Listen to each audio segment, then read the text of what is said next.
to the degree that you want something is the degree you're afraid of not having. Yeah. God, I wish I started when I was younger. I go, well, yeah, but you didn't. So shut the fuck up and let's keep going. Right. Like you can't. Nobody changes until they change their energy. And when you change your energy, you change your life. Because it's not till then that it's really real. Yeah. It's like, oh, this is way worse than I thought. It's like, oh yeah, it's way, way worse than you thought. Yeah. But luckily, there's more to you than you think.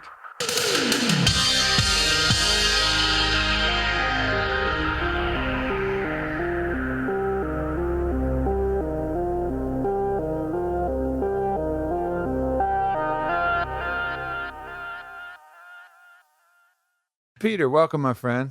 Thank you. Such a joy to be with you. Yeah, good to have you here. We were just talking about all the mutual friends we have, and I think a lot of people have been trying to get us together for this conversation. Yeah. So hopefully we don't dramatically dispoint everybody with what we're about to do. I love unfulfilled expectations. Good. Yeah. I like it too.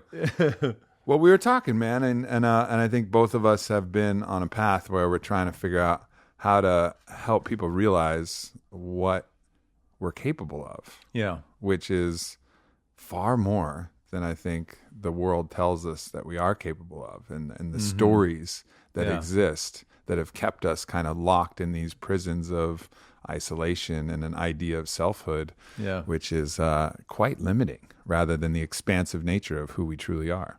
It's beautifully articulated, and I'd say that's really the game of life, right? Is to go from the perception of limitation and constraint and to expand into pure possibility. Mm-hmm.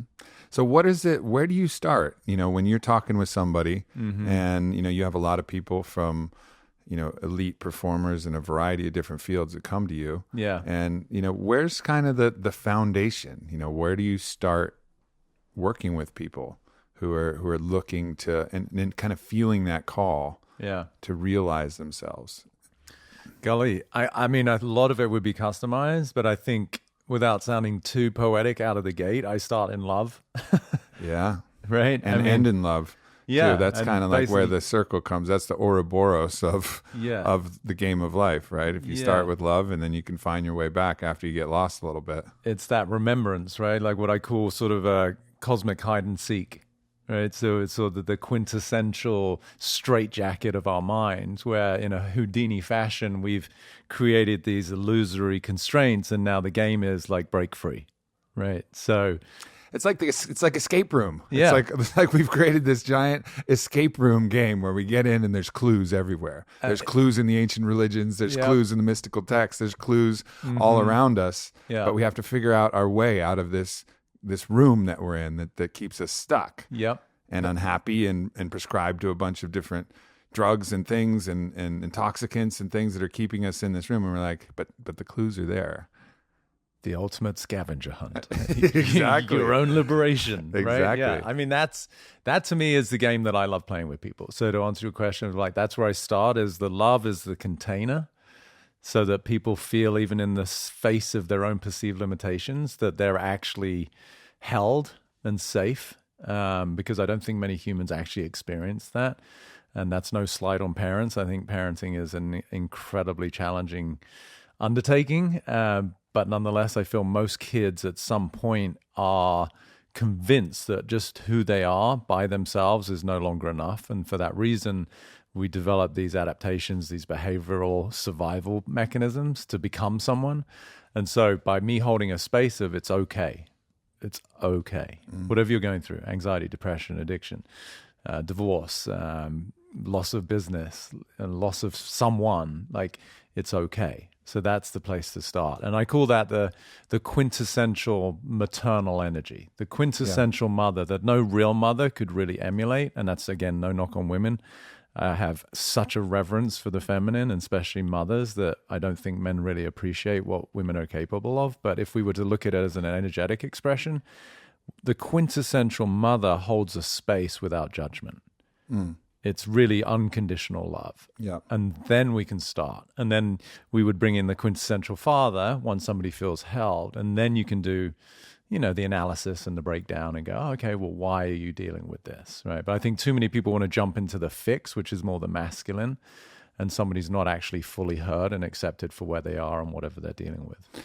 Yeah, it's interesting. You know, I was so blessed with the maternal line from my grandmother. You know, I carry her on my arm here, and my mother will find her face on my arm at some point as well. And they've approximated unconditional love probably more than any human beings that I could have ever fathomed. But the nature of the world was, and again, you know, my father was a bit different, and the world is far different, as we all know. The nature of that conditioned me to believe from an impossibly early age that being was not enough. Right. Like just being who I was not enough and not worthy of love. Yeah. And everybody does that in very subtle ways. You know, even the rewards for doing something good. Yeah. You know, rather than no reward for just not doing something good, like subtle things like that, which you don't even really pay attention to. Like, you played a great game. Wow, look at that report card, you know, and the natural expression of the attention and love that you get from teachers, coaches, parents, other people, you know, starts to condition you to realize like, oh yeah, if I kick ass, then other people love me. And as they're mirrors of our own internal, you know, judgment system, we start to go like, oh shit, well, I gotta kick ass to be worthy of love. And then that idea of what kicking ass means then just gets farther and farther and farther away from us. Yeah. It's incredibly seductive. It's the ultimate addiction, right? Because the quote I use about addiction is you can never get enough of something that almost works. So whether it's a substance or external accolades or praise, it's never going to fulfill on the occurrence, like the illusion of lack that I perceive myself to be. Yeah. Right. So that's why it is, unfortunately, ingrained into society that we do see these external forms of value, love, appreciation, reassurance, security as the access to the reconciliation of our inner feeling of lack. Yeah. Not realizing that it doesn't matter how much external validation, security, money you get, it's never going to actually mitigate or reconcile an illusion of lack. Because it's like fighting an invisible opponent in a boxing ring. You know, like you're never going to knock them out because you can't see them, but you're always in a potential feeling of threat. Yeah. Right. You're always kind of looking out to protect yourself because there's the illusion that there's something out there that could hurt me, not realizing that actually what's being exposed is the feeling of hurt that's already in you. When you said that, you know, and I think that's a great articulation of addiction, of how seductive it is when it almost works. And it makes me think of the allure of power. Yeah. Because power has some of the force that love has. Yeah. But it's not love. It lacks the actual substance. But love can create and compel a lot of people and a lot of things. It is the strongest force. Yeah. But power itself still has force. Yeah. It just lacks substance. So power itself can become that same addiction that almost works. Yeah. You know, because it has the force like love does. Yeah. But you can never quite get enough, and it will never quite give you that same feeling of love. And I think that's probably our greatest addiction, is this addiction to power as the force rather than surrendering to the love, which is the actual thing that we're looking for. I mean, again, beautiful, and there's no surprise people have been trying to get us together, right? We could probably sit here for days and have these conversations, but, you know, we'll stick with what we got right now. But, like, I think what I hear in the way you describe it is obviously the more quintessential understanding of power, which is sort of this individualized, humanized form of power,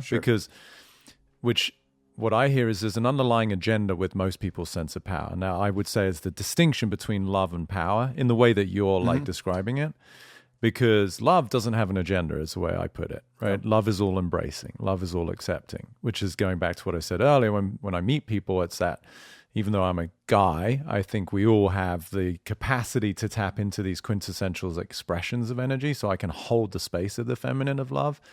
There's no agenda. I'm just letting people be. As we should, as all of us should. Male, female, we should both have both polarities available to us. Yeah. And so power, at least in the way that I'm understanding that you're articulating it, is I would say the old traditional form of power. Like you think of a CEO, you think of a dictator, you think of a leader who's got, you know, maybe his own ulterior motives. It's a reflection energetically of control. But that to me, ironically, is much more fear than power, Because if you're having to control anything, then you're actually saying that I am perceiving external environment as a possible threat. So the more I can control, when people talk about control issues, I'm like, no, they don't have control issues. They're just scared. Yeah. Power, just for sake of reflection, I feel when it's really understood is actually a bedfellow of love. It's a byproduct. Because I can be with anything and not be affected. So power, as I like to at least sort of redesign or re-articulate it, is my capacity to be with any circumstance with the absence of the need to control anything. So it's sort of an updated version of power, should we say? Now, power, as most people understand it, like success. Oh my God, they're successful. But that to me is still so archaic because people are equating that with finance. And I'm like, I work with people who have more money than time, and you would say they're successful, but I'm working with them because they're sick, they struggle with depression, addiction, they don't have good family relationships, they're struggling with all sorts of internal physical disease. That to me does not connote success, right? So even that is there's a new way to define these words that I think are in a funny way also holding us back. Because if people are pursuing success, but what they're pursuing is a definition of success that itself isn't success, then you're doomed for failure. Yeah. I mean, I guess another way to look at it is if someone loves you, they will be compelled to do things for you. Right. You'll be able to move. They'll move in accordance, and they'll be naturally drawn to you. Yeah. If someone loves you, they'll go to the end of the earth for you. They'll really do that. If you have enough power and they want that power and you can give them that power and you have the power through, again, fear is deeply woven into the power and greed also, which are the two kind of forces that are there. Power can also compel people to do things. For sure. You can pay someone to go to the ends of the earth, or you can scare someone to go to the ends of the earth for you. So it's this compelling force, which is similar to love in the fact that it can compel action. And I think we confuse that with, it's compelling. It's compelling people to do something. It's making me important. Yeah. But it's just the wrong orientation. And I think that's why it's like an addiction, because it's close enough. We can get people to do stuff for us. We can get people to favor us. We can get people to come to our dinners or do our things based on our power. Yeah. But it's not quite it.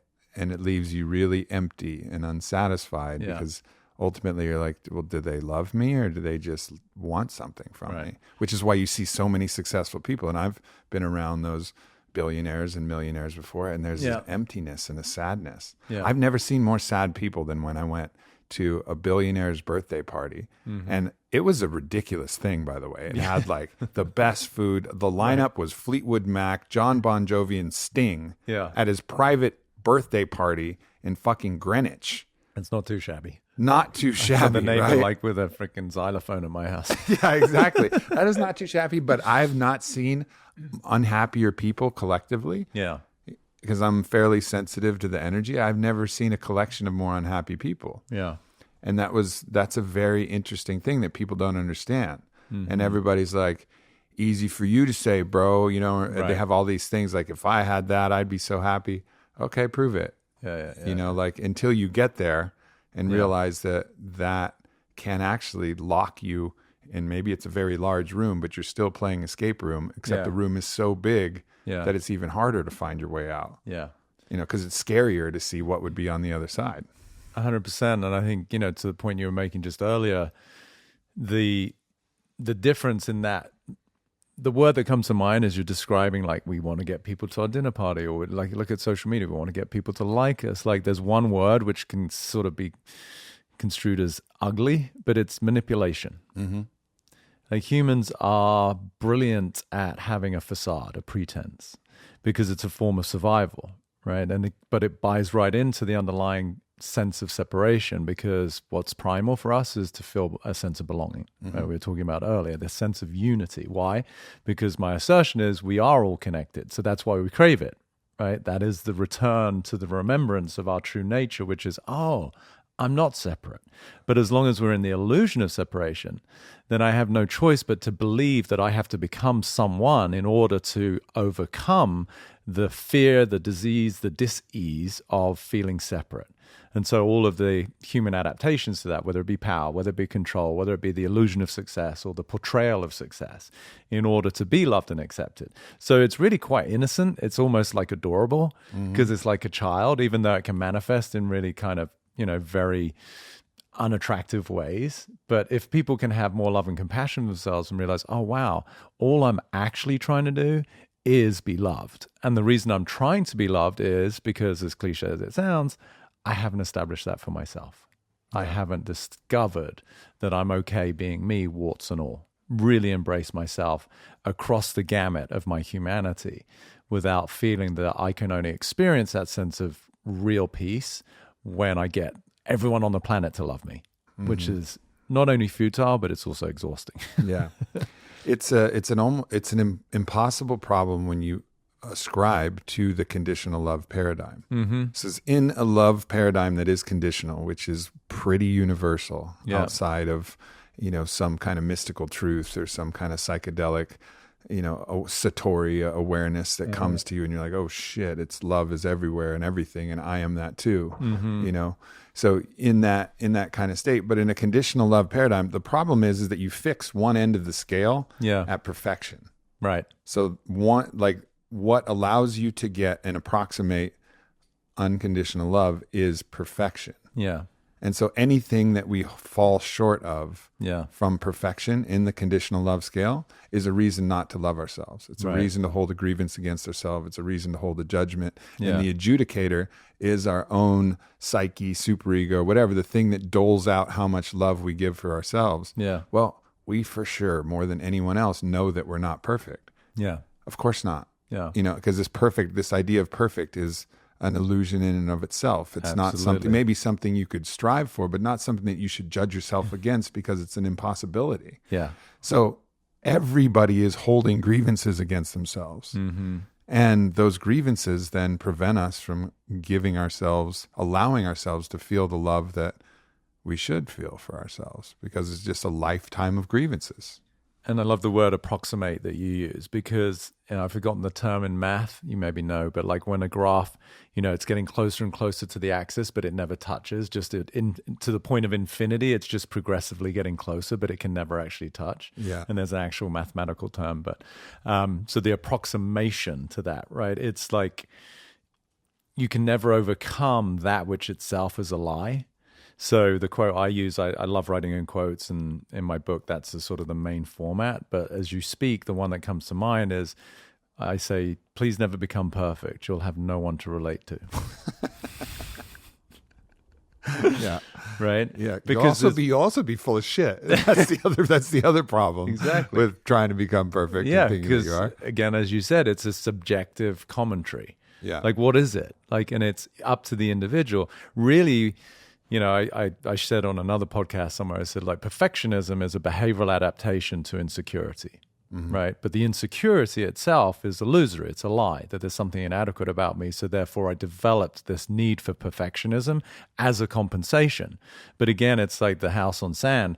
The behavioral adaptation, regardless of how immaculate my house is or how perfect my body is or whatever it is that I'm using as my form of, charade, it doesn't matter because it's being driven by the underlying sense of inadequacy in the first place, which itself is made up. Yeah. And that's why it can only be an approximation. Yeah. Because you can't overcome something that itself is based in linguistics. It's just a commentary or a narrative that you have about yourself that itself is untrue. I think one of the really interesting, practices that have developed is the idea of the Zen koan. Yeah. This thing that kind of boggles the mind and doesn't make sense, and then just shows how, with logical thinking, there's a fallacy. And here's one of my favorite ones.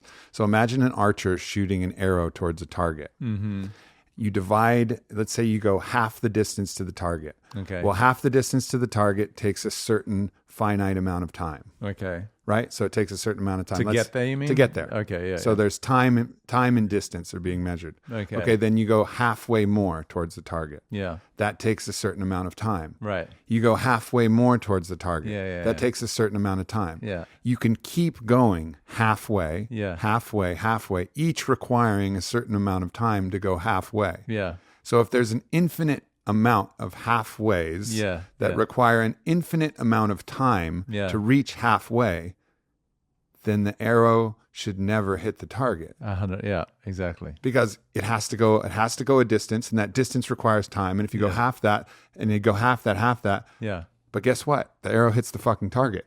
You know what I mean? So, and I think then in the practice, you think about these things, you're like, huh. And then you realize that there's a truth that's beyond that. Well, the arrow hits the target. And so we can like go, well, there's all of these stories and all of these things, but actually love is just love, and it's who we are, just like the arrow hits the target. And no matter how much we think about these other things, they may not make sense. Right. But in actuality, it's true. But it's beautiful if you really think, because I'd never heard of that particular koan. Mm-hmm.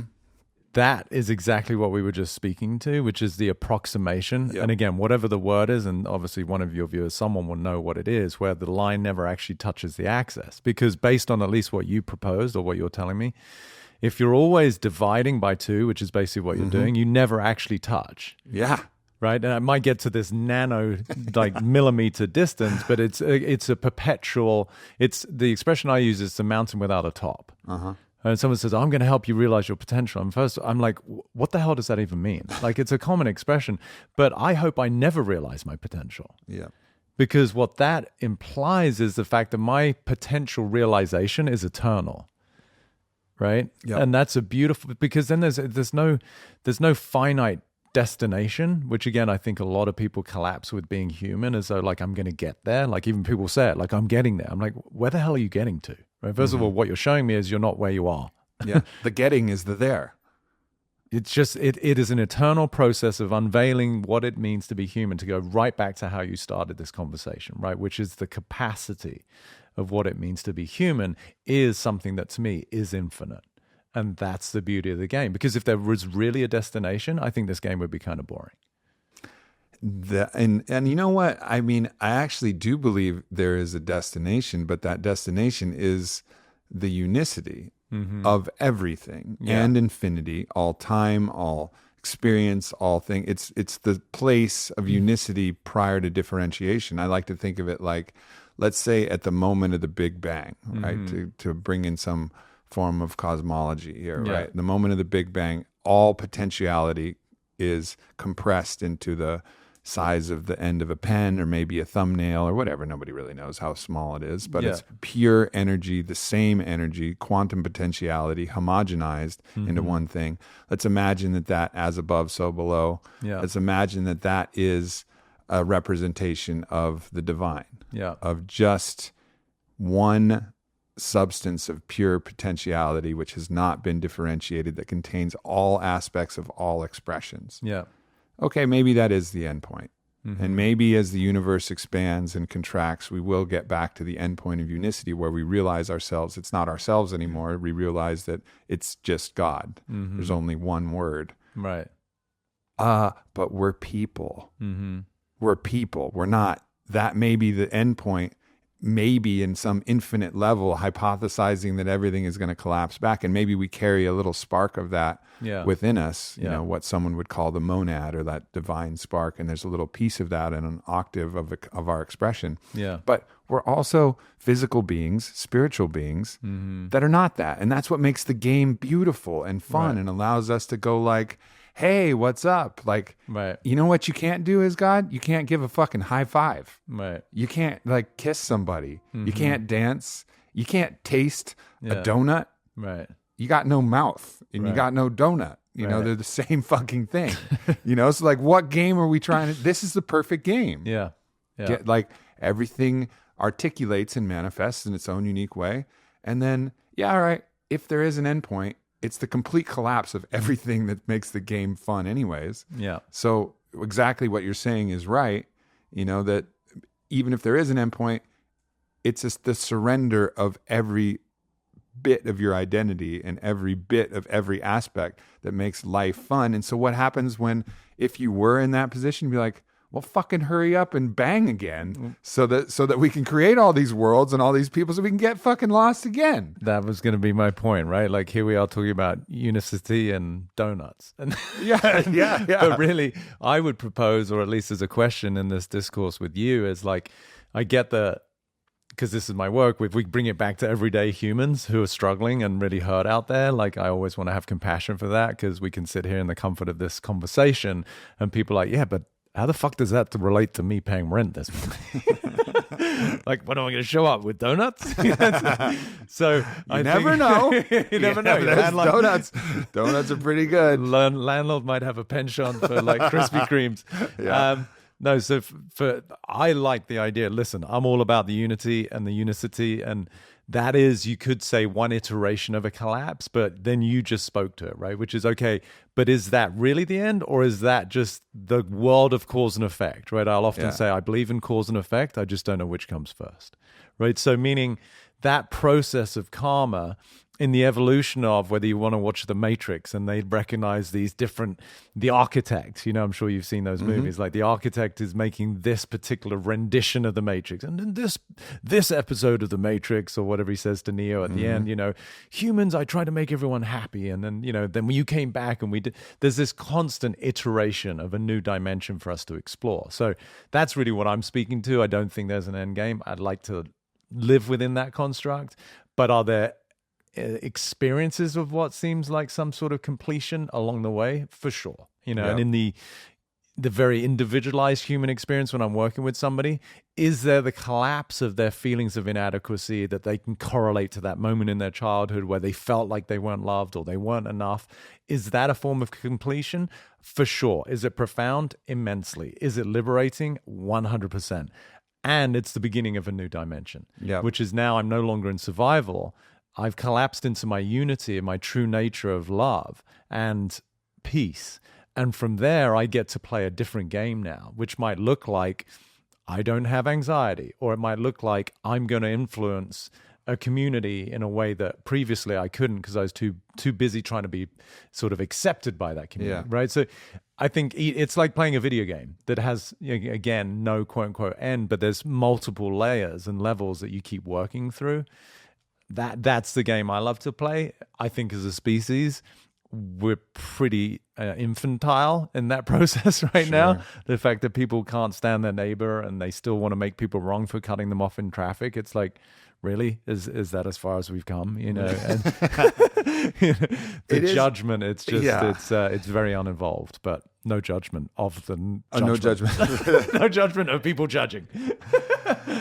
You look at the ones who we would, ascribe to them, and whether they ascribe to it on their own, but we ascribe to them the title of enlightenment. So you can take an ancient example of Christ, right? Presuming that the stories about him, I'm sure, as we were talking about before this conversation, many of them have been bastardized and utilized for a variety of different purposes. But if you actually read the story of Jesus before the night of his crucifixion, before the day of his crucifixion, he was weeping and praying, right, and deeply having to reconcile. He's already Jesus, right? Like, understand, like, this isn't like he was almost Jesus. Like, then no, this is full Jesus. Right. You're full Jesus at this point. Yeah. I mean, maybe not. Like, maybe you can say that it was only at the moment of crucifixion he reached his ultimate. Whatever. Yeah. But regardless, it's Jesus, and it's the night before he's being crucified, and you read the historical, whatever was written about, and he's crying and praying and talking to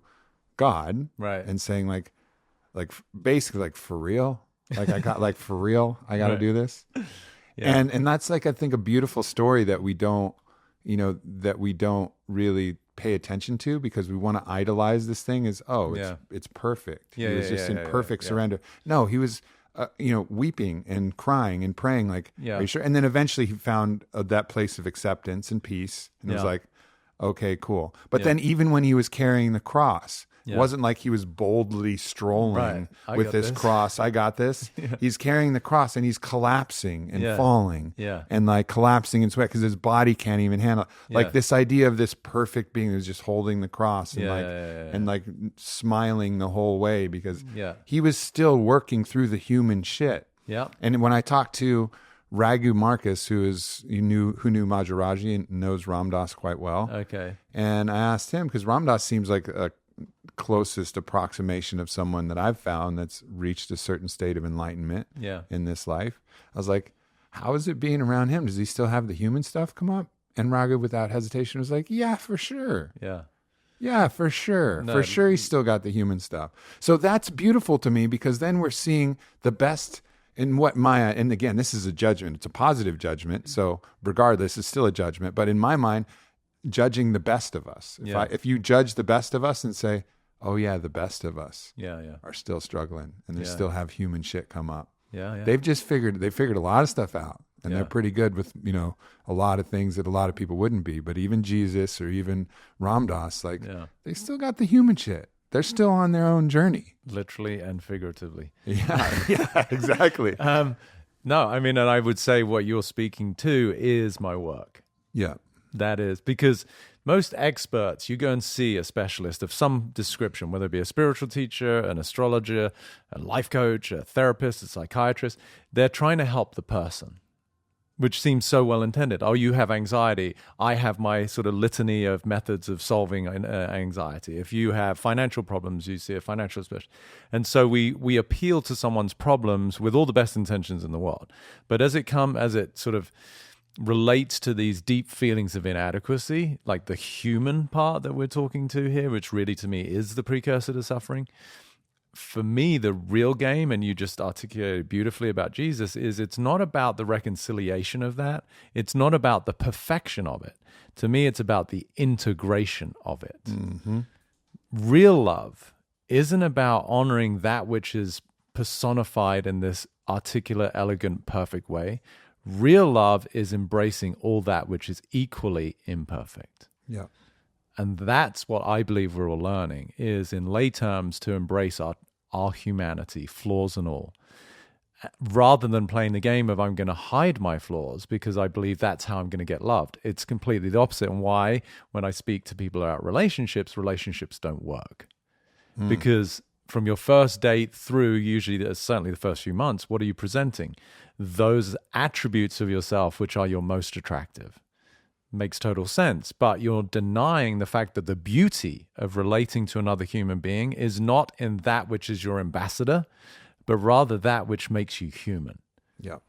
And that's where I would love people to find more acceptance for one another, is with your flaws. And again, it doesn't mean that we have to advocate for flaws.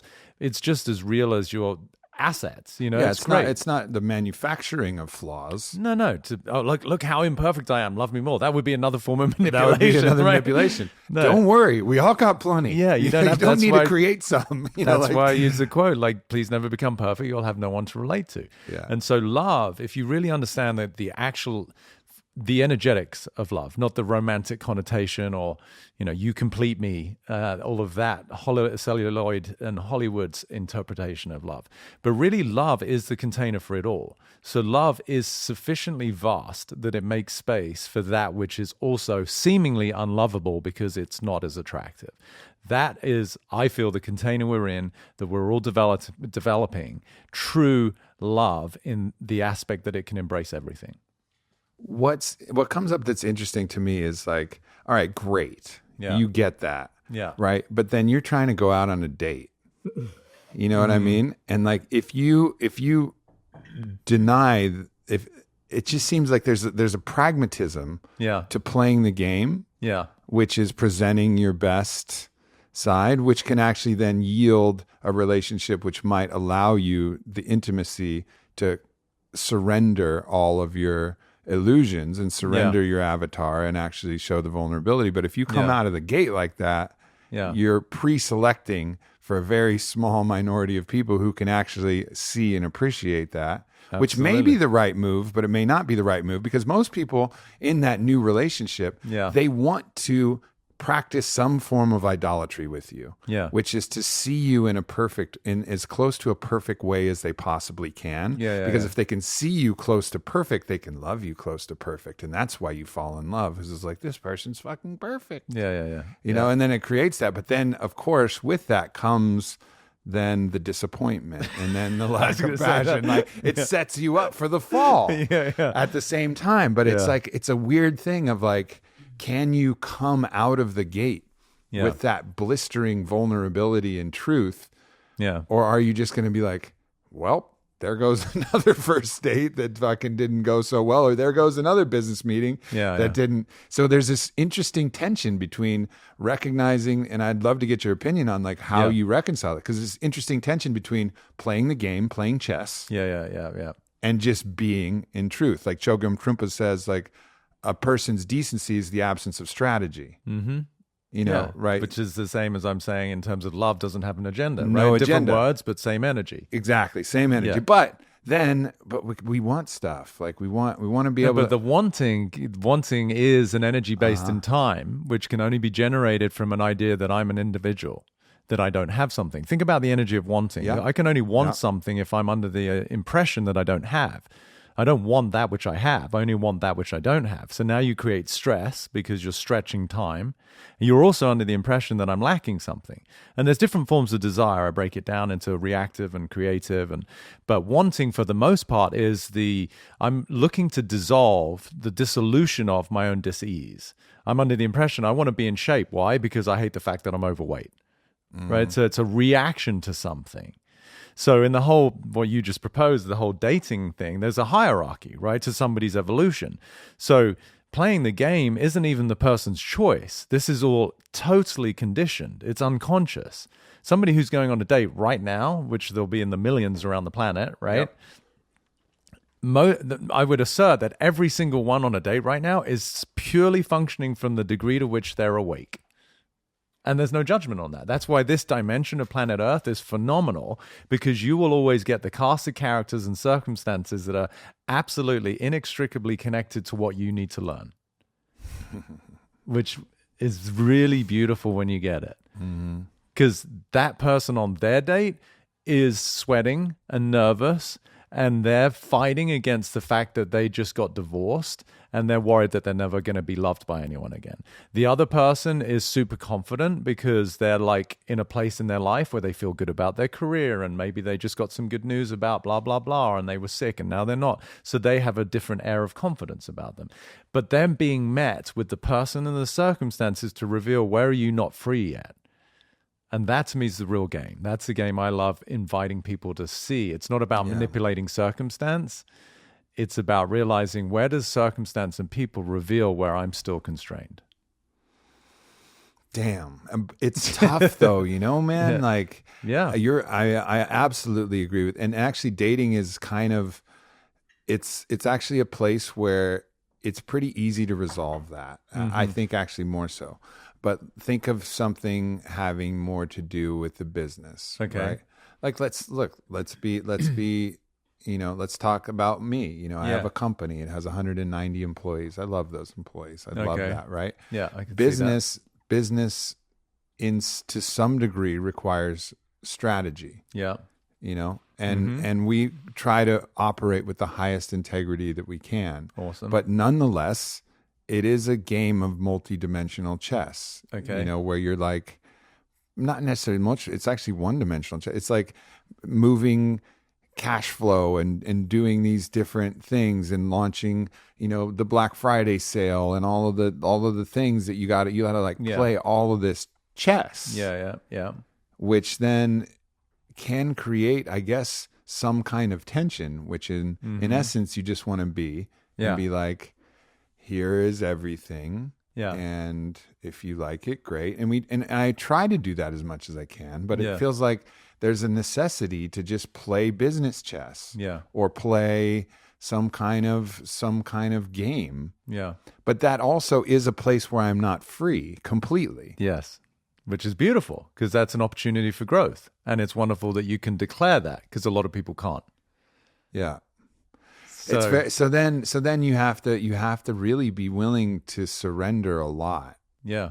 to actually actualize freedom. But you have to be willing to surrender, but you may not actually surrender anything.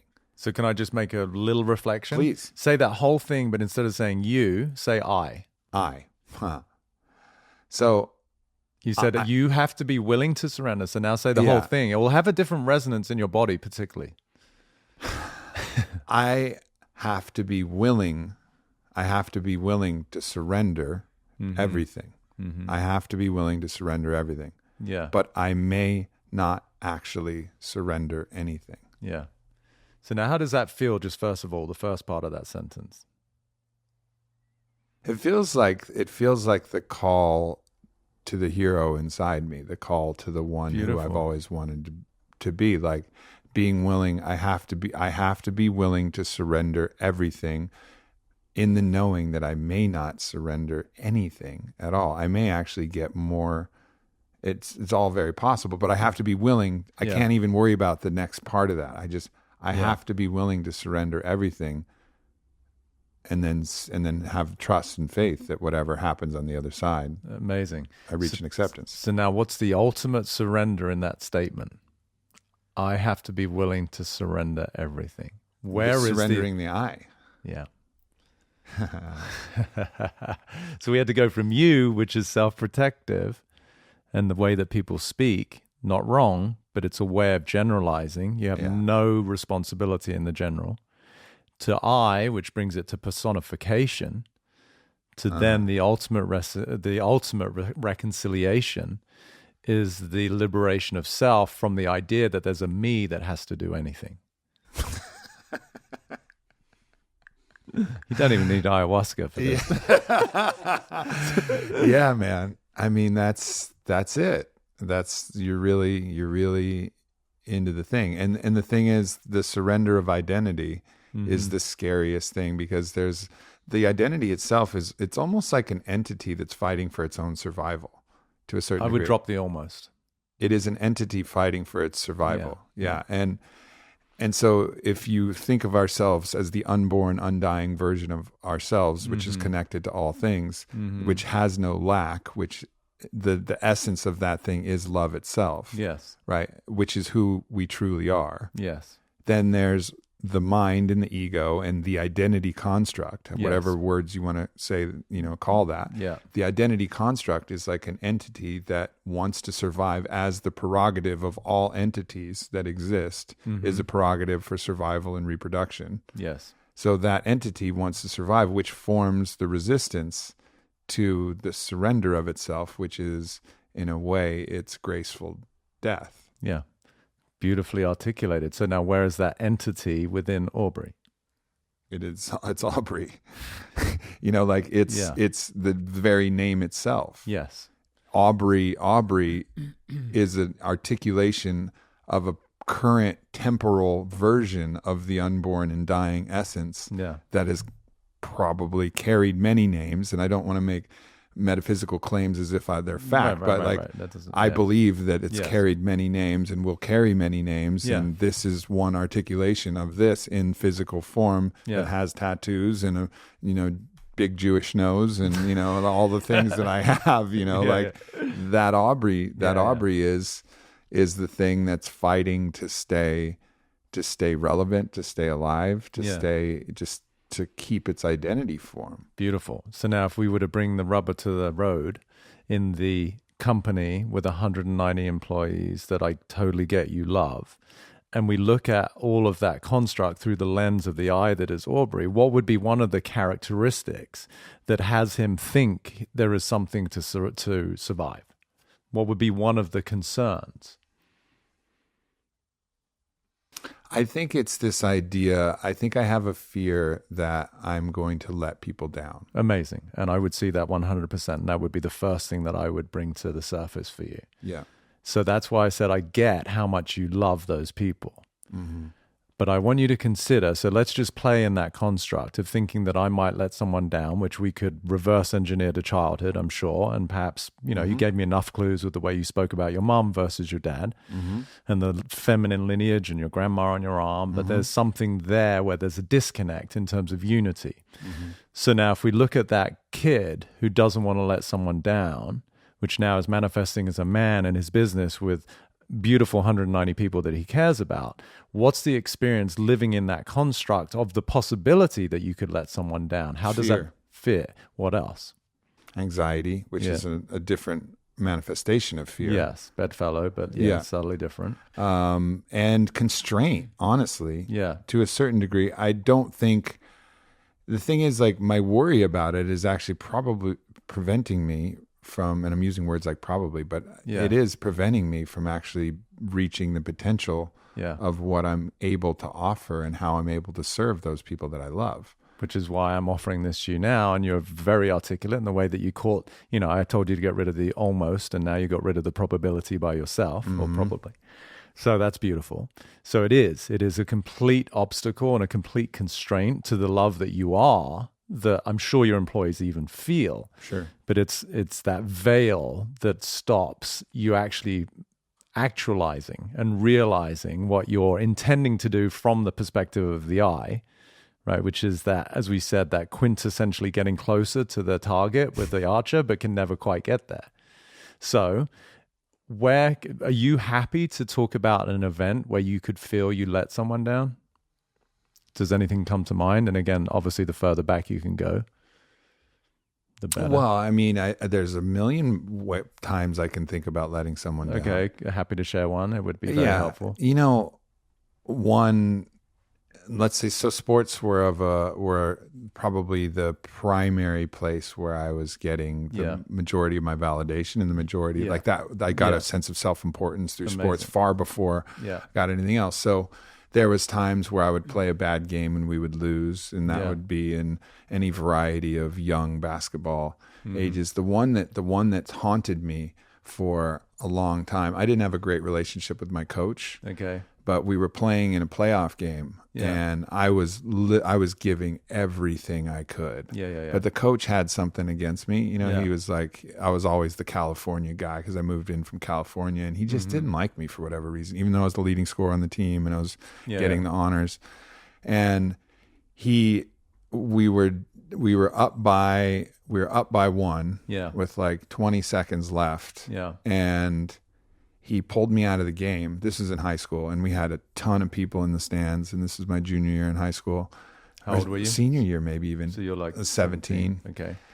And he pulls me out of the game with 20 seconds left to bring in somebody who hadn't played, who he thought was a defensive specialist of some sort. But I've been guarding this guy who is their best player for like the whole game.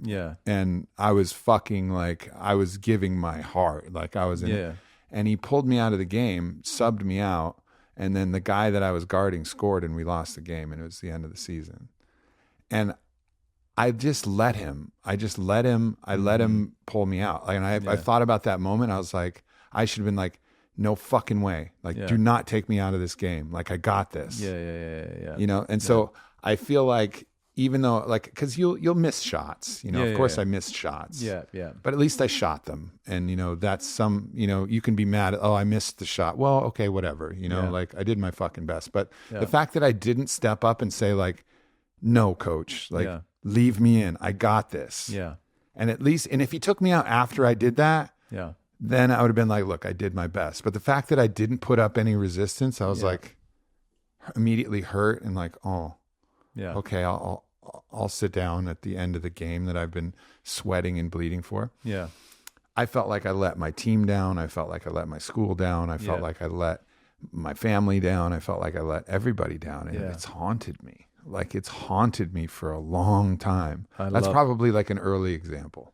It's beautiful. And not to preempt the future, I think it's beautiful it's coming up in this conversation, because not only is that my intention is this is going to be so powerful for you, but also the people that, love you and follow this. So I'm using this as access to something very powerful, right? So the idea of 190 employees and you don't want to let people down, we can reverse engineer that to an experience when you're 17, you're giving your heart, which I would assert is what you do every day. And oftentimes as a reaction to the fact that it still haunts you, right? So it's, the term I use is past hurt informs future fear. So the fact that you've had an event that you felt like you let your teammate down, you let your, the viewers down, your family down, and it was my world. Yes. It was my school. It was my family. My best friends were my teammates. Yeah. It was, I let my world down. Yeah. At that point. I mean, obviously it's a microcosm of the grand world, but at that point it was the world. I want you to consider that. So you're 17. What happened is the coach pulled you out, put another kid in, and then the guy you were guarding scored. That's what happened, right? That's the reality of it. I use the expression, life will present you with people and circumstances to reveal where you're not free. So at that moment, it had nothing to do with the coach, but it was part of the karma of your soul's journey on this planet was to reveal where you weren't free. Right? In this case, we could argue the lack of freedom was in self-expression, that you wanted, no, I'm going to stay in the game. But what I hear more than anything, which is, I hope, going to give you so much freedom, is what you weren't allowing for was your humanity, right? Meaning that you were 17, you responded in a way that was totally appropriate to who you were at that moment. Right? Yeah. Now, you've grown, you matured, you've obviously super articulate and educated, you've studied. So you could look back in hindsight and go, oh, I should have done this. But when we should all over ourselves, what we're actually denying is our own path, our own history. Yeah. Because again, what happened at that moment couldn't have happened any other way. Why? Because it didn't. Yeah. Absolutely. One of my favorite quotes that I use. Absolutely. I love that as well. I tell that to people too. Right. Yeah. But I want you to embrace it, right? Because there's a lot here for you. You've got a massive heart, right? You're like really, like you're so giving, you're so loving. But there's a little veil that is the eye that hopefully here we can chip away a little bit of surrender. Who cares so much? It's behind your eyes. You can see it. You can feel it. That is a kid who felt that it was incumbent upon him to not let people down. And that's way too much pressure for any human being to carry. And it is the obstacle to you actually sharing the immense amount of love that you have, that you know you have. It keeps you up at night. It creates anxiety. And it is an obstacle to you truly being free and having an even bigger impact than you currently do, right? So if we look at that 17-year-old, do you have kids? No. No. But I know you'd be an exquisite father, right? And what I mean is if that kid came home and you'd witnessed that because you're in the stands and you saw what happened, maybe as a dad you would have been frustrated. But what would have been your real response to your son? This is beautiful. Thank you for letting me go here with you. What would you have, as a father, what would have been the energetics you would have brought to that kid? If you were to put it in one or two words. I mean, it would have probably been even a wordless, just a hug. What would we have seen? Yeah, it would have been a hug, and it would have been an expression of love, and I probably would have acknowledged, like, man, that was some bullshit. You would have had him. Yeah, I mean, I wish she would have believed in you because I believe in you. Yeah,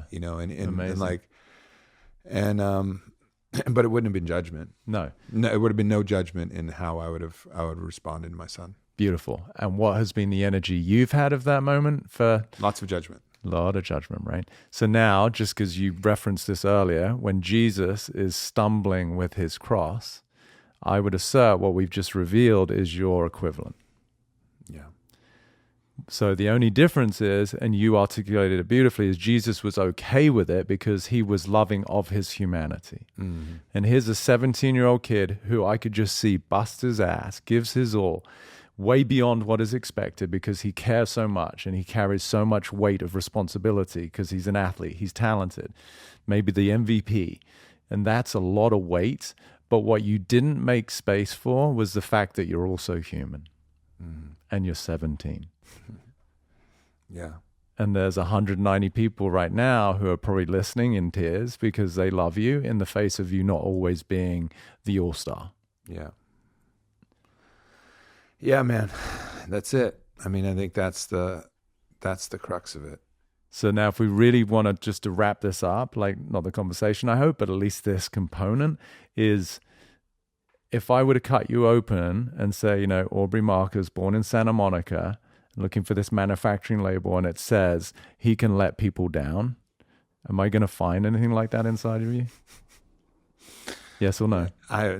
Yes, I believe. Okay, as an actual manufacturing label. Listen carefully. Right. Okay. No. I've added that label myself. Great. So I'm going to ask again, yes or no. If I cut you open, am I going to find a manufacturing label that says Aubrey Marcus, born in Santa Monica, he can let people down? Not if you go deep enough. Right. You know, you gotta. If you cut through like a couple layers of skin deep, you know, then maybe I've planted that there. But I planted that there myself because if you keep cutting, that's not a reality. No, it's not a reality. I'm going to give you a subtle distinction. It's a reality because it defines you in the fact that you have emotions. It defines you in the fact that you've been concerned about it. It defines you in the fact that you felt it shouldn't have happened. That's a reality. It will affect your physiology. It will create the cascade of sympathetic nervous response, all of that. It's just not a truth. It's just not a truth, yeah. And that's a big distinction. So now, to take you to the other side, in that space, we see the frustration, the disappointment, the guilt, the judgment. If it's not a truth, because we just declared that it's not, I'm not going to find that. It's a conversation. And what is true is always true. That's one of the great spiritual teachings that I have. So yes, it's not always true that I can let people down. I've created that. So it's temporal. So it's not true. Great. So now in the absence of that, if it's impossible for you to let people down, what becomes available, and we're seeing it on your face, what becomes available for you as a being in the absence of the belief that you can let people down? I'm free.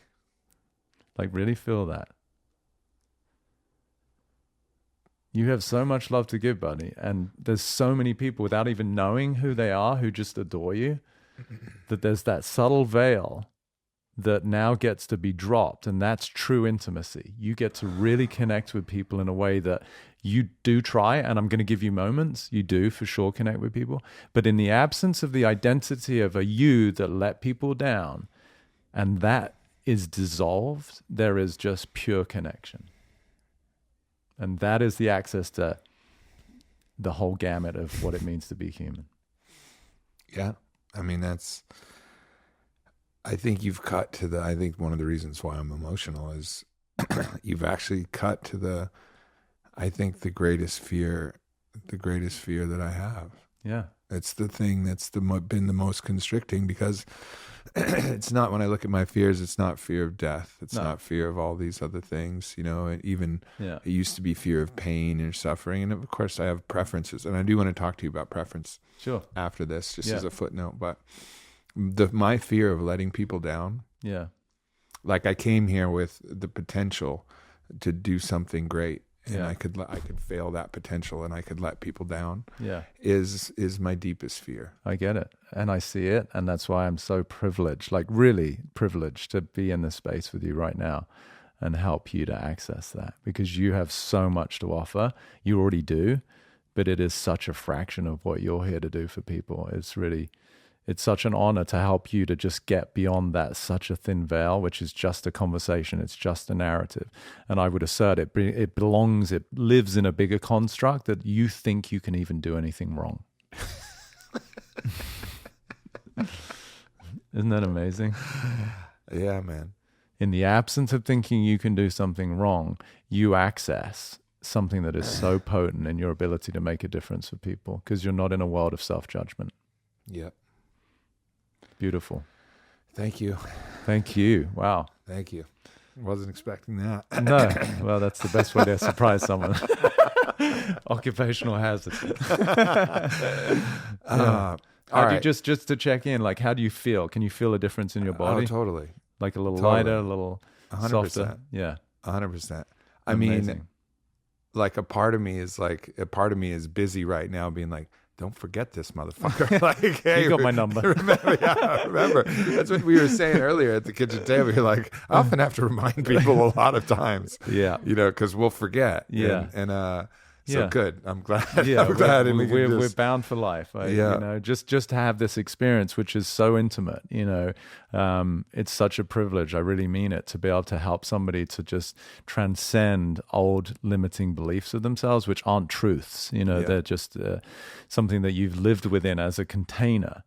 But again, you can't get outside of a container that you couldn't see. Yeah. No, you're right. All right, I want to go into preference, because I think preference is something that also is keeping me. And the preference, I'm going to take it to the base level of pleasure is preferable over pain. Say again. Pleasure is preferable over pain. Got it. Right. So, and there's, so in that world, there's going to be desire for pleasure, aversion to pain. Yes. The human body is designed for that. Yes. Right. One other limitation, I believe, on freedom comes from that preference, and to a certain degree. Now, I guess where I'm going is like the preference to, but the pleasures that I'm actually thinking about are more on the what you would call addictions. Yes. Because they approximate the real pleasure of simple existence and acceptance. But pleasures of sex, pleasures of being able to travel to a beautiful vacation spot, the pleasure of even being able to give somebody, even if it's more altruistic, like give somebody a great gift and like watch them light up because I bought them something that they could have never bought for themselves. Like there's a lot of pleasures that are associated with certain successes or certain things, and in some way I think that also, it also keeps me kind of restricted in a way that I work, that if I completely let go, that I might have to let go of some of these pleasures too. Like I might let go, it might not work. The business might not work. I might not have money, or the relationships might not work. I might not be able to have sex. I don't think that's necessarily true. No. But I know that's a fear. Yes. That the chess is a necessity, and the doing and the strategy and all of this, and the using self-judgment to keep me in line, and judging what I'm doing and comparing it to what I could be doing, and in order to get to an outcome that is pleasurable. Yes. That at least enables me to have pleasures versus an outcome that is at the very least the absence of pleasure. Yeah. Beautiful. So is there a specific question? Because see, first of all, I want to just really acknowledge the fact that you are both psychologically, certainly emotionally and energetically stepping into a new paradigm. So I would assert that even in the questioning of preference that you would have had before what we just did is going to have a subtle different meaning. It's different. Right? Isn't it? Yeah. So it's going to take you a minute to reorient in this new dimension. So I think you're sort of answering your own question, and you're so smart that you will with time. So pleasure, in the way that you articulated it, and you even said this at the beginning, is often and invariably a reaction to displeasure. Right? It's I want something, as I said earlier, as a reaction to what I don't want. So I'm in pain, or as in Buddhism they say, human existence is suffering. So if we're in suffering, we crave something to get out of suffering and enter the world of escapism. What I feel you just stepped into, and it's 5 minutes in, so you're still sort of infantile in this space of what freedom means is well, listen, man, we have a podcast to do. I can't fucking sit around here and let this integrate on the fucking porch swing here. We gotta keep going. So I would actually say there's nothing more powerful than we could sit here just in peace and people are like, oh my God, I'm liberated. Wow. So from that place of freedom, pleasure takes on a completely different experience because it's actually a form of intimacy, really connecting with. Like, you've eaten a mango before, I'm sure, right? And maybe the mango was like, oh, this was a good mango, or this one was a little tart, or whatever. But from the place of freedom where the veil of self-protection has dropped, there's a different taste sensation because you're more available to life. You're less guarded, right? Fight or flight, which is I don't want to let anyone down in your case, or I don't want to do anything wrong, is a much bigger catch-all for everyone. That has a barrier to connection. So pleasure that is never really fulfilling is because you're never actually fully connected, right? Totally crass example, but powerful nonetheless, is it's the difference between having sex with or without a condom, right? And what becomes available to you, right? There's absence of real pleasure and connection, and there's certainly the absence of creation, right? Yeah. So we basically took off the condom, Yeah. Terrible example. Take off the condom to your orientation to life. You're right. We're going raw dog with life from this point out, right? We might even impregnate life at this point. We're rolling the dice. You've done a pretty good job already, but can imagine what you can now create, like the essence of real creation in the absence of an obstacle or some sort of protection. So that also redefines pleasure to me and personal preference, because what most people seek as a form of pleasure, as I said, is a byproduct of what they're trying to get away from. And that is very different to what are you trying to work towards. Right. Right. Let's take this. Let's keep going to let's try and continue to liberate me from my personal traps. Right. Okay. When I think about money, for example. Yeah. I have my spiritual, what I call my spiritual home is a place in Sedona, Arizona. Okay. Beautiful. It's beautiful. It's kind of an irreplaceable place. It's surrounded on three sides by national forest at the foot of Bear Mountain, horses. It's a beautiful place that I've had some incredible transformative journeys. You go out and you look up at the stars, you hike the rocks, and it's amazing. And it's this place, right? And thank you for the invitation. Yeah, please come for real. I mean, I would love to have you there. Yeah. The idea that I wouldn't be able to, keep that place. Yeah. Is like that thought would make me very sad. Got it. 100% got it. You know what I mean? Yeah. And so it feels like that in and of itself constrains me to a world where I have to create enough wealth. Yes. That I can sustain something like that. Like I can think of a lot of other trivialities that I'm not a watch guy. I got a Tesla and it's good, and I'm not trying to upgrade my Tesla, it's fucking fine. Like I'm good in a lot of things, but if it came down to like, oh man, I gotta fucking sell my place in Sedona. Like I don't want to sell that at any point in my whole life. Like I want this, I want that place forever. And I don't think that's really a reality. I think my fear has a much more than the reality of that it actually coming to that. Yeah. But I think there is some part of me that I maybe use as a psychological trope to keep me in line. Yeah. Maybe the entity of identity is like, well, don't go too far and letting stuff go here, bro, because then you have to get rid of your Sedona place, and you know how much you'd hate that, right? Yeah. No, powerful. So what is the thing that we're looking to let go of here is the illusion, because even the way you speak about it, it's the place in Sedona. It's the exogenous, the external association. Right? I mean, we've already popped you, right? Kansas is gone. I see where you're going. Keep going, please. Right. So you're under the impression that Sedona represents my what spiritual home. Yes. Right? It's so quick once you get on the other side of the BS, right? Yeah. Now, I'm not denying that it's a beautiful place and that it has a certain energetic vortex that really is tangible, right? Yeah. Like, if you stand in the middle of Fifth Avenue in New York, you're going to have an experience which is a byproduct of the buzz and the concrete versus you stand under the stars in Sedona, for sure. But way more powerful than that is what we touched on. I don't say actually, beyond touched on, we dove into the experience of freedom that you just got sitting on a couch in Venice, California, right? Now, I'm not saying that totally equates to your experience in Sedona, but I would say it is a reflection of the essence of what you're collapsing with the house in Sedona.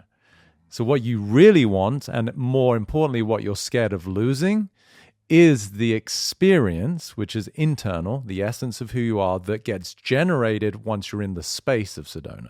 You've just collapsed the two as though my experience is isolated to that location. Now, I've anchored an experience to a tangible place. Yes. But it's actually a place inside that I'm looking for. 100%. Now, I'm not denying that Sedona was a beautiful catalyst to reveal that. It's where people fall prey to the I'm in love with that person, and now they become attached to that person. So if that person goes, now you suffer. No, that person was a beautiful reflection that revealed, whether it's a person romantically, it could be a child, it could be a grandchild, that revealed the essence of love that is your true nature. And that gets to go with you everywhere. It is not located in another human being.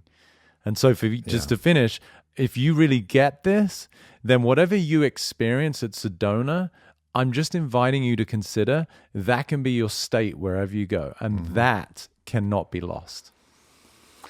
Yeah, as you say that, I can imagine, in this other world, the reality of me not being able to buy a tent at REI and a backpack. And, my friend Mike Posner just walked across the entire United States, and just kind of cruised around. Like, I can imagine getting a tent and a good sleeping bag and going to the sequoias and, sleeping under the giant trees and the giant stars and feeling something exactly similar to that state with minimal amount of resources required. Yes. But it's about my internal state that I have. And it also reminds me, so for one, I think remembering that that's an internal state, and then recognizing that even if I do want to explore something external that's beautiful, I don't need to own a house to do that, because there's land available and there's a tent available, and I can walk on my own feet, to get there. That's one aspect. But can you see how powerful that is to disassociate? Totally. That's massive, right? Because I've never been to New Zealand, but I'm sure there's a spot there where I could go, oh my God, this place is amazing. And it would be. But it's not what is generating my experience of life. I'm doing that. And so once we recognize that, then I get to, I tell people I'm in love. And people are like, oh my God, that's so exciting. With who? I'm like, no, I'm in love. And if you really get that, it's so profound, because it's like I'm in the essence of what it is to be an expression of love. So you could say, I'm in Sedona, right? But really, what does that represent to you? What I hear is there's a tranquility, there's a sense of peace, there's a sense of unity, there's a sense of beauty. But you've collapsed through no fault of your own.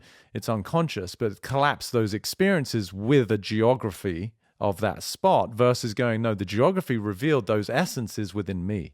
Yep. And so you bring peace, you bring tranquility, you bring stillness and beauty into your workplace, which I'm sure you do, but it could be in a different essence, in a different, more profound depth, because now you're like, oh, hang on a minute. I am what's bringing that experience to Sedona. Yeah. Now that becomes a really powerful way to live life, because it doesn't matter where you go. It's not associated with a person or a thing, but rather it is the expression of who I am at my essence. One of the teachings that struck me from Ram Dass was that he talks about love, being a state of being that we can realize. We can realize the state of love. And what the thing we fall prey to is some person will allow us to engender that feeling, which is a feeling. And when you're in love, the moment you're giving it, the moment you're receiving it, you're just rising to the state of love. Yes. But if you anchor that to a person, then that person becomes your source of love. Just like I anchored to Sedona, a source of equanimity, a source of spiritual expansion, a source of all of these other things that you mentioned, I think very articulate.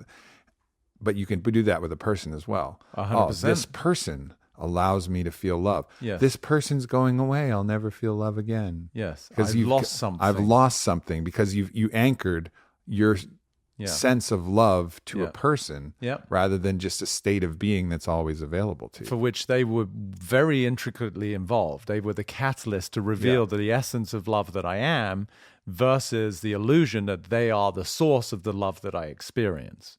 That's two entirely different worlds to live in. So then we look at this dimension of planet Earth, which is, it's revealing who we are, both in our constraint and our essence, right? It reveals where I'm stuck. If I get pissed off at someone, that is a gift. I think it's equally, the illusion, people are like, he pissed me off. No. He said something, did something, and it revealed where you're scared. Yeah. Oh, I'm in love with them. No. They revealed where you actually can tap into the essence of love that you are. Right? It's all just a game of hide and seek. It's just like, let's get rid of the constraint and let's step into the freedom and joy and love. Where do you get fucked up? I mean, you understand this, and you've also helped me understand this. I've done a lot of journeying, a lot of work, and been with a lot of great teachers in this conversation. And I'm not pumping your tires, but you've revealed things to me in a way that have been deeply profound. And I'm, forever grateful for this conversation that we've had. But it makes me curious as someone who understands this well enough to take me through this process in a way that's so deeply profound. Obviously, you've applied the same thing to yourself. Yes. Where do you still get fucked up? Where do you still find your contractions in yourself? And what goes on with you? Where are the little traps that you find? Because that might, give me or anybody else like a little indication of like, okay, getting this, assimilating. I got to integrate this. I got to apply this. But and you've done some of that. So where are some of the future pitfalls down the road? I mean, the direct and honest answer is I don't know, right? Because certainly as it relates to future, I can talk about past experiences, or, right? Or most currently, like playing shitty tennis the other day. Right? But the difference is, and this is like a distinct moment, right? Because there's as an athlete myself, there is the expectation of how I know I can perform relative to what shows up on that day. Which everyone can relate to, whether you're an athlete or not. It doesn't matter. You're a mother and you shouted at your kid and you're like, oh my gosh, I'm a terrible mother. Same thing, right? Where there's some sense of self-judgment.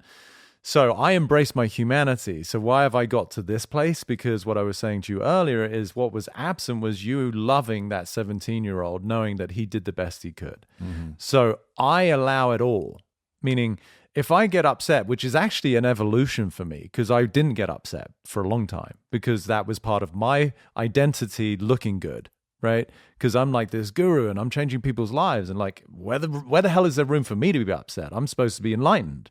So actually the evolution for me was to start to go, no, that's fucking bullshit. And to get upset. And it was actually in that moment that there was so much joy. Because even if I'm playing tennis and I didn't play that very well, relative to my standard, I could have so much joy in like just letting out this blood-curdling frustration. Because now it becomes more childlike, right? And that's the distinction I make between feelings and emotions. I'm a sentient being. I'm a very, very sensitive man, and I like that about myself. But now I have feelings. I no longer have emotions. Your emotional state relative to that 17-year-old story was based in guilt, shame, anger, frustration. These are all emotions. But the feeling at the time was sadness, disappointment. That's real. And that's beautiful because it shows you care. But when feelings accumulate over time, now we start to get the dis-ease that gets expressed in reactive emotional states. So to come back to your question, where do I get fucked up? I would assert I don't. I just have feelings and I'm okay with that. Mm-hmm. And that's the difference, is that I allow my humanity. I'm not trying to be perfect. Mm-hmm. The difference is, ironically, again, the more you allow yourself to just feel, the more you're free and the less you have upsetting, quote unquote, negative feelings. Because it's like, it's okay. It's one of my favorite memes I ever saw. And one of the first teachers I ever came across was Krishnamurti. I don't know if you're familiar with any of his work. But he's in that lineage of Ramana Maharshi and some of these Vedanta teachers. And it's a meme, and it says on it, he says, "This is my secret. I don't mind what happens." Isn't that beautiful? That's beautiful. Yeah. Now, this also ties into your preference question, because people then come to me, yeah, well, what the hell? Then why wouldn't you do it or date with this person? I'm like, well, because I also have personal preference. Mm-hmm. Love includes me. And I think this is where a lot of women fall prey to the fact that they think love is something they are supposed to do.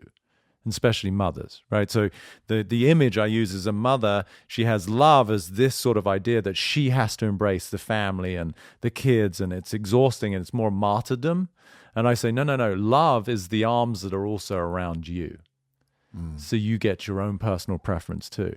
I can love everybody, and I assert that I do. To the best of my, I haven't met every human being. There might be some I'm not that in love with, but I also allow my personal preference. I don't want, the majority of people to come over to my house for Christmas, and that's okay because I get my personal preference. But I'm not going to judge anyone for who they are. So let's talk about the line. Let's talk about when a feeling is the transition between a feeling into an emotion, and like for you. So you just played shitty tennis. Yeah. You accept and allow yourself to be frustrated about the shitty tennis that you played. Yeah. If you allowed that to continue, it could turn into an emotion of shame, an emotion of judgment, a fear of getting older, all of these other things that could be longer things. But so you permit and allow this to go, and then you just allow it to run its course? Or do you take an active step where you just pause and say, okay, feeling, that was great. Yeah. and now let's have a little chuckle Yeah. and move on with it. Is it an active process, or does it become a passive process, or is that something that evolves?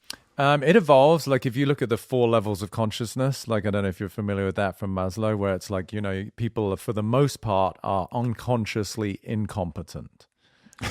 Right. Got that. Right? Yeah. Lowest level. Then it becomes consciously incompetent. Right. So you're oblivious to the fact that you have these flaws. Like, to a certain degree, it may seem harsh, but you are unconsciously incompetent around the idea that you have the capacity to let people down. Right. And we brought that to conscious incompetence, which was like, wow, that's liberating. It kind of hurts, but it's like, wow, I can see that I've had the belief that I can let people down or do something wrong. Then the next level is conscious competence. Right. So now I'm aware of the fact that I have that tendency and that pattern, but you're aware of it. So that would be the active expression of it, right? It's like, I have a tendency to be hard on myself when I play sports, but I'm aware of it. So that would be more active. I would assert where I'm at is now I'm unconsciously competent, right? So now it's integrated. It's an automatic, like I'm okay with whatever I'm feeling. And so it becomes present time. Emotions are stuck in time, right? So the difference between a feeling and emotion is the illusion of time. So when we hold on to something, if somebody's hurt or they express anger, what's happened is really they got hurt at some point, and now the expression of their frustration is the manifestation of that time of hurt, right? You squeeze an orange juice comes out of it. Yeah. You put a human under pressure, you will see whatever they're still holding on to. It's usually not that pretty. Right? So if you're unconsciously competent at that highest level of integration, there's just the natural expression. It's, as I said, it becomes childlike. A kid isn't going, oh shit, like I just had a tantrum. Like, how can I work on that? It's like, no, they're over it because you just gave them like a candy. Yeah. There's no lingering in time.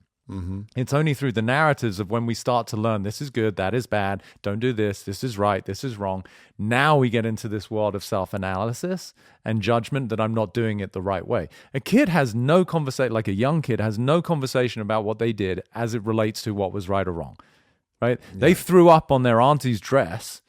They didn't know that it's a Gucci and you shouldn't have done that. They're like, no, I was sick. In fact, I didn't even think I just threw up because my body recognizes something inside of me that doesn't need to be there. Yeah. Right. It's only when we add the narratives on top of behavior that now we get stuck into suffering. And that's the difference. So getting to a place where you can be totally okay with all self-expressions, embracing with love your humanity and your imperfections, that things happen in present time. They don't get lingered and stuck in time, past or future. So really it is time that becomes the most important, the thing that you're really talking about here. Because in the present moment, all feelings are okay. Yeah, but when they're just what they are. Yeah. But then if you're carrying that back, like if you were still mad about your tennis performance, yes, well, then you're stuck in a past time, yes, not allowing for the present time, which is this conversation that we're having here, and whatever you're carrying on for the rest of your day, you'd be still stuck in some past experience of that. Yeah. And I guess that's the answer then, is just allow in the present to be what is in the present, but not continue to hark back and keep yourself stuck in some past or in some projected future reality that you can also use to keep you stuck. It's just collapsing everything back to now.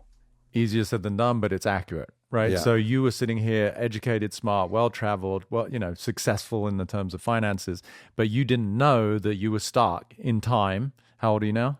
38. 38, great. So 21 years ago, you were, quote unquote, what we revealed was a time vessel of emotion from a kid who absolutely justifiably felt disappointed, but then that got cascaded into 2+ decades of self-judgment in a way that was oblivious to you. So it's one thing to say, oh, well, then all you got to do is let go. But what are you letting go of that you can't see? Therein lies the work. Right. So I use the expression, you can't be held accountable for that which you're oblivious to. Yeah. And that's where there's more compassion. Forgive them, for they know not what they do. Exactly. Forgive yourself because you didn't know what you were doing, because if you did, you wouldn't have done it. Yes. But it is the collapsing and the completion of things that are unreconciled and unresolved in our past. Right. So there's where there's hurt. This is where people talk about trauma.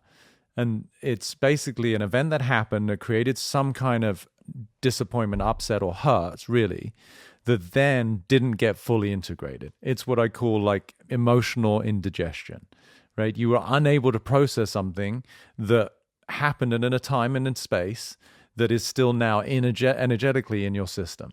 And freedom is the byproduct of processing those things that you haven't yet processed. Mm-hmm. And that's why, to come full circle to why I said when I start with anyone, I start with the space of unconditional love, which is it's okay to feel whatever you're currently feeling, and the things that you don't even know you're feeling that you've never been given enough time and support to actually bring back to the surface and feel again. Like we witnessed you beautifully, which is why it's a privilege to me hold a space for you to be able to bring something that's 2 decades old to the surface, have some tears, feel and hold that boy and realize he was truly doing the best he could. He's a sweet kid. He gave his heart and his soul, and there's still some stuff there, right? Sure. Yeah. And to be able to bring that, reconcile it, that now allows you to be more present, which is the access to more power, because if I'm present, then I'm integrated and I'm intimate with my surroundings. If I'm not, I'm in my head, I'm in the illusion of time, I'm not fully present, I'm not engaged, and therefore I have less influence. Mm-hmm. So the most powerful people are the ones who have less history. They're not dragging the quintessential baggage around with them because I'm fully here with you now. Yeah. And that's my entire life. So another question I would have then is, and we touched on this a little bit, but I'd like to expand upon it a little bit. Yeah. You were talking about boundary and you were talking about personal preference. Yes. So let's say it has to do with a relationship. Okay. And it could be a friendship, it could be a business relationship, it could be an intimate relationship, but all forms of relationship where you can love that person unconditionally for exactly as who they are. Yes. And understand that who they are is the best they can be, and you could love that. Yeah. Do you find any tension or any challenge in deciding when you put that line and say, hey, this relationship, the time that we're spending together, or the agreement that we have to mutually work on this is no longer serving me, and making that decision, knowing that, like how do you have any of your own kind of guidelines and understanding, or is this just kind of coming from a knowing, or is there any kind of thought pattern, or is there any kind of way that you can look and say, okay, this is no longer serving. I love you as you are, but it's no longer serving my preference, purpose, whatever other words you want to use to create the boundary. For sure. And I think it's a very delicate subject, right? Because let's say, and I've had these examples, the individual you're referring to, and I'm assuming you have people like this in your life to generate the question, is your own child. Yeah, it's your own child, for example, and your own child is a heroin addict. That becomes a very difficult conversation to have, right? Because do you facilitate and enable by providing finance for that person? Because if you don't, then worst case scenario. Or do you disengage because of what you're committed to? And I can't sit here and have the audacity to tell people what to do. I can only say, I will love you regardless of your choice, and I will support you as best I can, because it comes down to the individual. It's a degree of commitment. Like if it is a family member, or it's a spouse, or it's somebody that you genuinely really care for, then there is that fine line between what is enabling and what is empowerment. Mm-hmm. Right? Like with people I work with, because quote unquote, they are within the first standard deviation of normal functional people, stuck in, you're an extraordinary human who didn't know that you were stuck in an old paradigm, right? Sure. So most people I'm working with, I can be tough love, is like I get in people's faces because I'm basically appealing to the fact that you're extraordinary, but you're looking through the lens of a little child pretending that you're not, right? And so there comes a time where it's like, okay, I'm just going to tell you to stop being a baby, right? But there's times when people don't have the faculties or the resources to really be able to access that, because whether it's genetic disposition, is it that they've had so many drugs in their lifetime that they're just completely disconnected, and now you really are stepping into the role of a caregiver, of a parent. And that is a very tough place to be. For me personally, I just know the way I phrase it is what does and doesn't work for me. Mm-hmm. Like A very simple example, a roommate, I hadn't had a roommate for years, and he couldn't pay rent on the second month of a 10-month agreement that we had. And I love the guy, but he couldn't pay rent. And I sat there, talk about what fucks me up, to use your term, in a beautiful home, but I couldn't sleep properly because my mind is trying to figure out, well, shit, I care about the guy, but I've paid the full rent. And if I kick him out, now I lose what was otherwise going to help me. But if I don't kick him out, I'm not honoring my values, and eventually my values won, which is it doesn't work for me to people not to honor their word. Mm-hmm. And that's really, for me, the most defining factor is, what did you say? And did you adhere to what you said so that I can trust you? And if you don't, then I'm going to be a man of my word and stick to what I said I'm committed to. And so that's the kind of...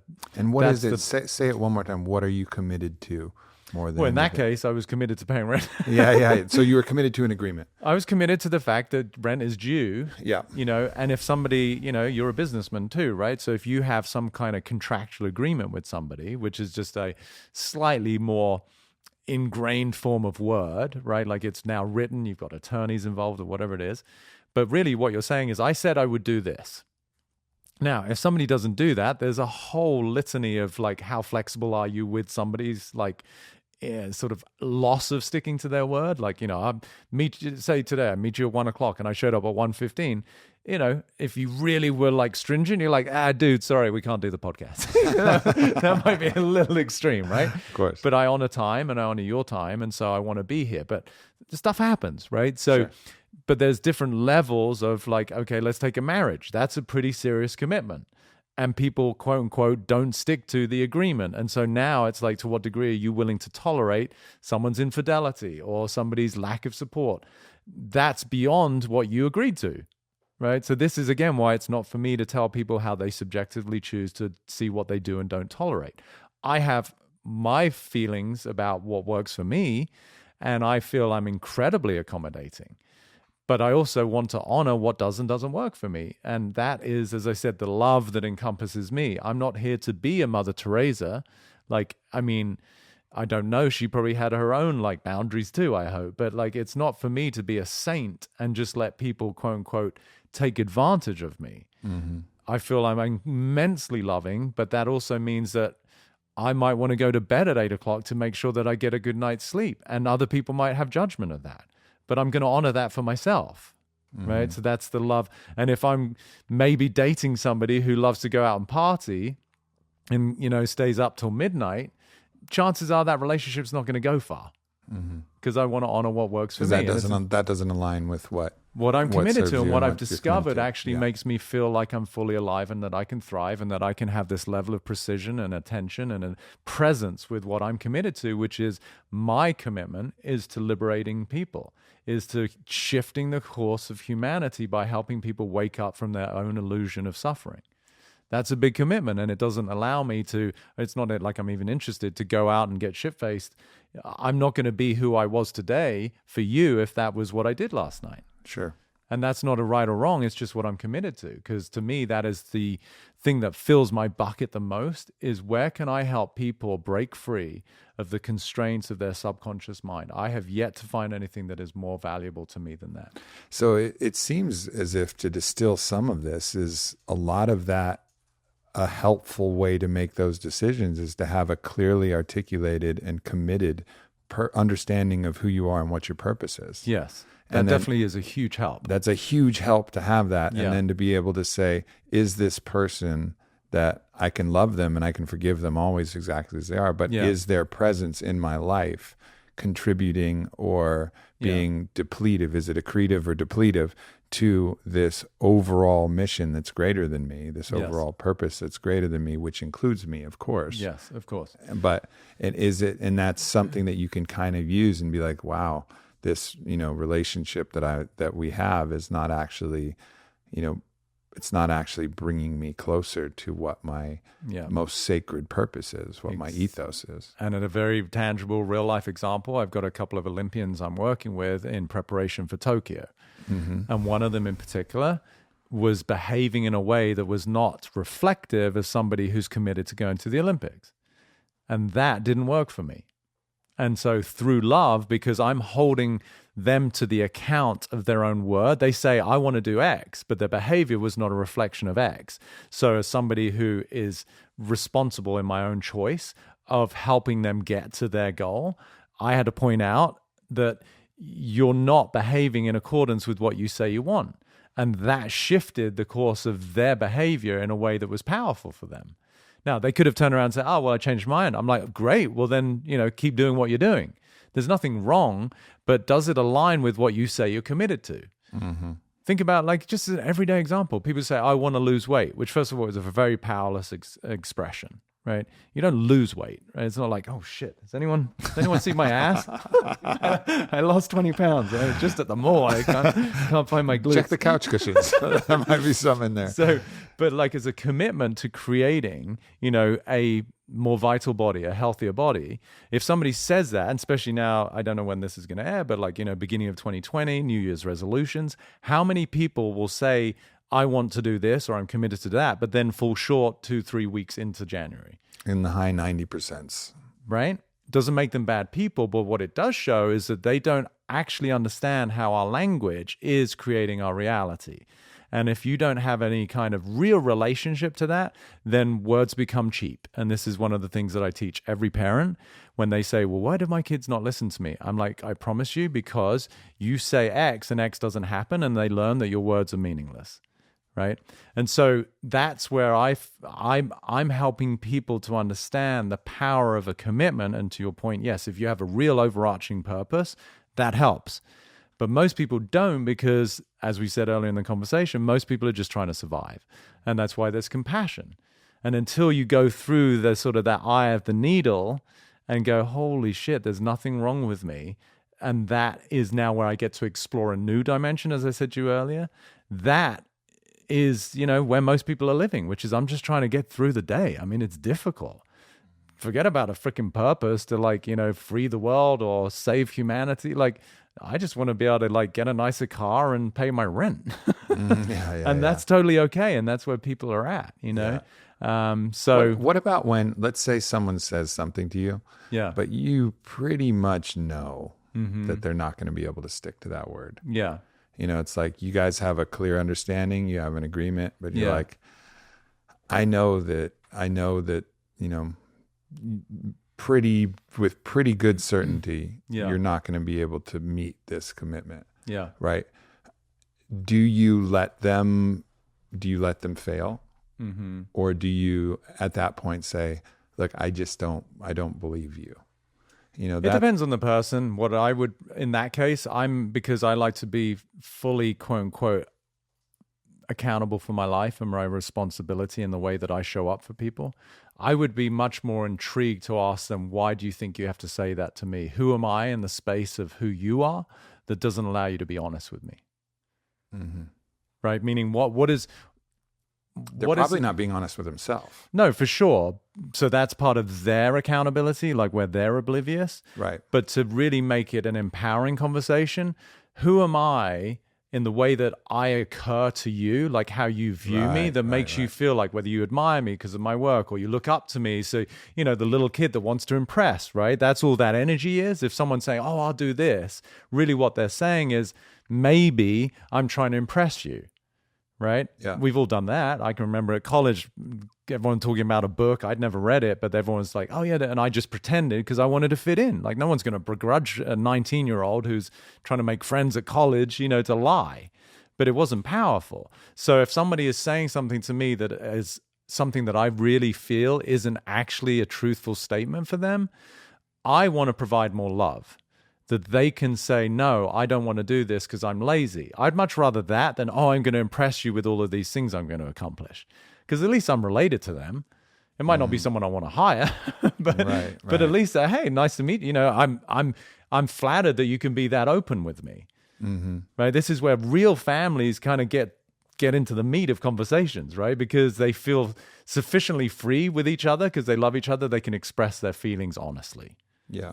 Right. And that's, I think, and have the freedom to actually look at themselves honestly and be willing to surrender their fear of something they're attached to. Yeah. versus we get all dressed up and we think we have to act in a certain way depending on the environment we're in. And it's human, but it's just not powerful. It's okay. Everyone get over each other. Everybody's got their fears and their trepidations, and you don't have to be like somebody for me just because you think that I have a particular view of you. It's like, whoa, it's just confusing. It's like, just tell me what's going on. Yeah. And if someone shows up and is not able to do that, then that's where the discretion and the boundary comes in. Yeah, or the opportunity to help facilitate somebody to recognize that doesn't work, it's not powerful, and maybe they get an opportunity to grow and go, oh, wow, you're right. Because I know from my own personal experience that I have said many things that I didn't fulfill on. Does that make me a bad person? No, I think I'm a very loving person, but I'm also human. Sure. And I'm getting better and better at honoring the things that I declare that I'm committed to. Yeah. But that's a progression just like anything. You pick up any activity, a martial art, a sport, playing a piano. We're all beginners at some level, and then we take on this progress of hopefully becoming a master. And the same is true in this line of work that I'm talking about. And most people are just like, at the beginner stage, and it's okay. Yeah. It's all okay. More love and compassion. I'm about full. I'm about full of ideas and concepts and thoughts. Okay. So ready to pop. I don't know if we can go farther this is without me continuing to. This is such a beautiful conversation, man. I'm so deeply grateful for it, and I'm looking forward to integrating. This is a very powerful and unique experience where I get to actually be a part of a transformation in a podcast where I was intending and believing that I was going to be interviewing you about interesting things, but in the process I ended up learning some incredibly important things about myself. So, which is so beautiful, right? Yeah. And I'm just, again, like I to quote the end of Casablanca, like Louis, this is the start of a beautiful friendship, right? So I'm excited for what we get to share moving forward. I'm excited for what the viewers got to experience for themselves, hopefully a sense of liberation where they've had judgment for many years of something they did in their history that they've had as was wrong or bad. And certainly for you, it's just really beautiful to see, that heart get really opened, and for you to make enough space for the part of you that didn't always do things maybe in your mind that you think you should have done, and to make space for that. That's a whole new world of freedom. No doubt, man. No doubt. Where can people look for you, find you? You said you got a book coming out that I'm working on. Yes. That's going to be, I think I'm going to have another product before that, which is an online course, because people keep asking for more of this. So actually, it's 4 cool videos like this, but more intentionally working with people I'd never met before. So you sort of vicariously see their path to freedom. So really the easiest way is through my website, petercrone.com. Or now, on the dizzy heights of Instagram, Peter Crone Official. So they're my main things. I think somebody just started a Facebook for me. I resisted that for a long time, but now I'm on there too. So I'm pretty easy to find. So, beautiful, man. Yeah. Well, thank you, brother. I appreciate thank you. This. What a joy to be with you. Like, really, likewise. Yeah, likewise. So genuinely. much fun. Yeah, much love. For sure. Much love to you too. And much love to all of you guys. Yeah. Thank you so much. Peace. If you enjoyed this video, please make sure to subscribe. Also, share with any friend that you think might benefit from it. And lastly, go to aubreymarcus.com, sign up for my newsletter diary, and you won't miss a thing.